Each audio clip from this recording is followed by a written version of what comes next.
Fala pessoal, tudo bem com vocês? Hoje vamos falar sobre uma expressão que veio lá dos Estados Unidos e está dando o que falar por aqui, também woke. Essa palavra tem uma história interessante e um significado profundo. Parece até coisa de filme, mas essa palavrinha tem causado um rebuliço danado. E não é só por causa da tradução literal, que seria algo como acordado. A palavra woke tem raízes na cultura afro-americana e começou a ser usada para descrever uma consciência social e política. Ser woke é muito mais do que simplesmente abrir os olhos de manhã. É sobre estar atento e consciente das injustiças sociais ao nosso redor.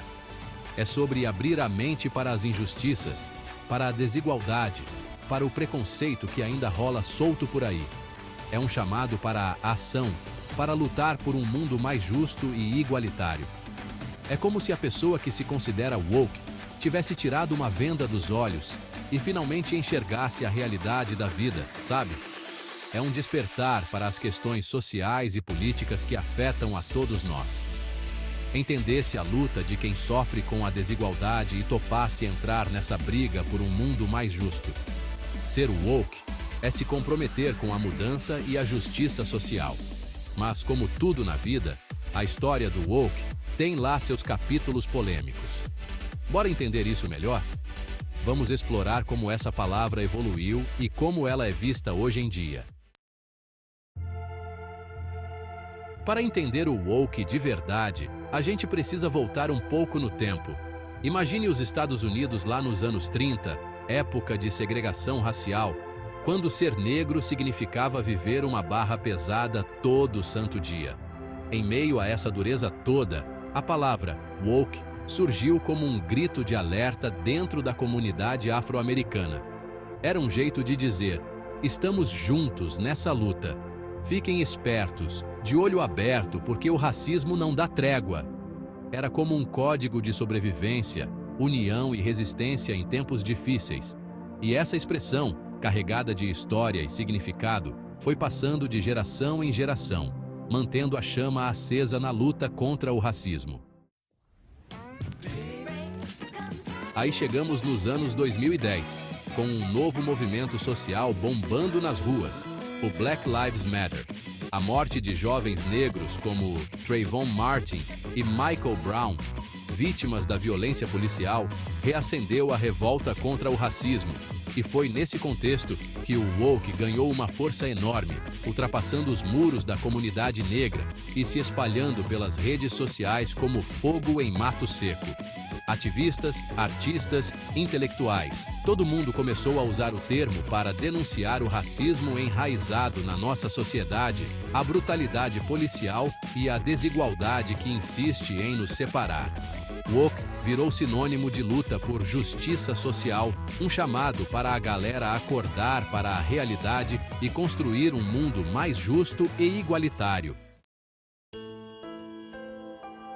E o impacto do woke foi tão grande que, em 2017, a palavra foi parar no dicionário Oxford. Sim, aquele famoso dicionário. Isso mesmo, o termo foi reconhecido como um símbolo da luta por justiça social e igualdade racial.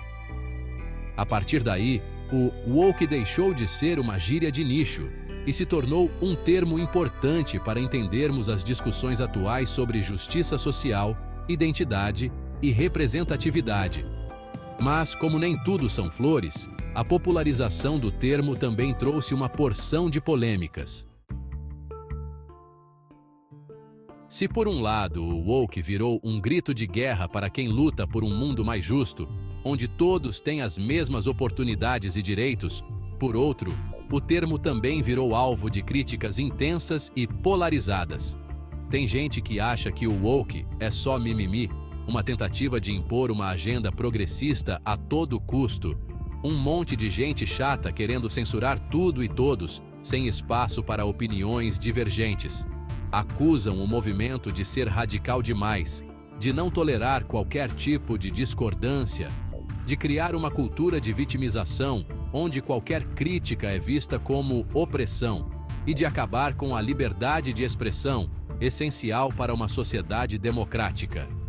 Já quem defende o woke diz que o termo é essencial para dar voz a quem sempre foi silenciado, para aqueles que historicamente foram marginalizados, e promover mudanças reais na sociedade, buscando igualdade e justiça social.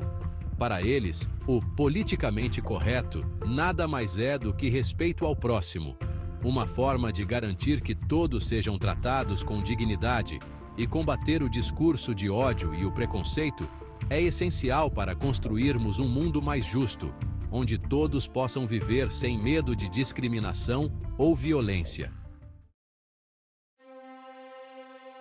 Um dos pontos mais polêmicos da história do woke é a tal da cultura do cancelamento.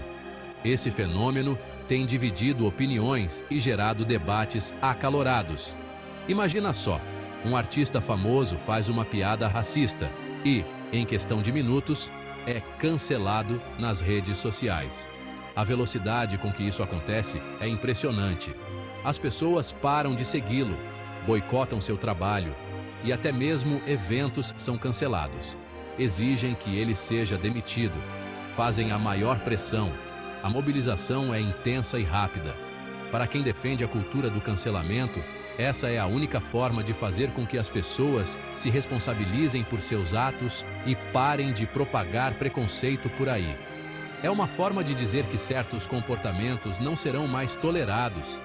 É como se fosse um chega pra lá coletivo, uma maneira de impor limites claros. Mas, por outro lado, tem quem ache que o cancelamento é injusto e exagerado. Eles argumentam que todos cometem erros e que a cultura do cancelamento não permite espaço para aprendizado e crescimento. A pergunta que fica é: quem define o limite entre um erro perdoável e um comportamento imperdoável? E quem tem o direito de julgar?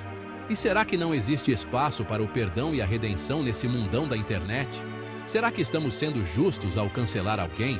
A cultura do cancelamento é um debate para lá de complexo, que levanta questões importantes sobre justiça social, liberdade de expressão e tolerância.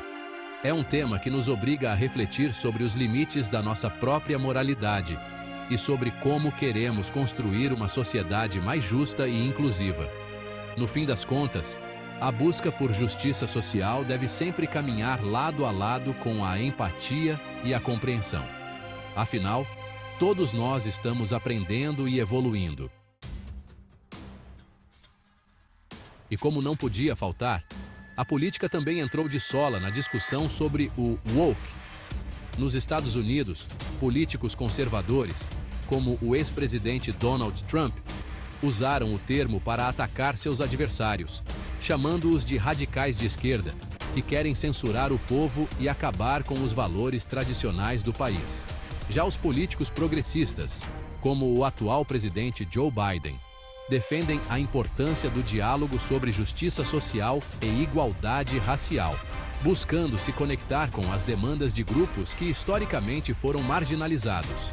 Essa polarização em torno do woke reflete a divisão que existe na sociedade americana e no mundo todo, em que temas como racismo, questões de gênero e identidade se tornaram campos minados no debate público.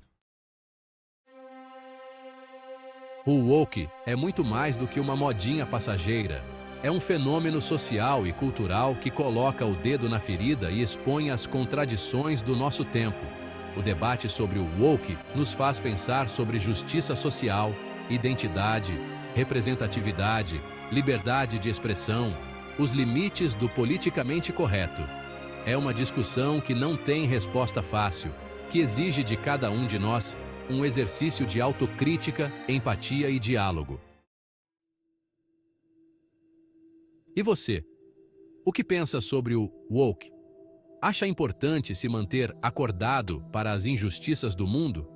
Ou acredita que o movimento exagera na dose e está criando uma cultura de censura e intolerância? Não importa a sua posição. O importante é manter a mente aberta, buscar informações de diferentes fontes e formar sua própria opinião. Afinal, o debate sobre o woke está longe de acabar. E você, já está participando?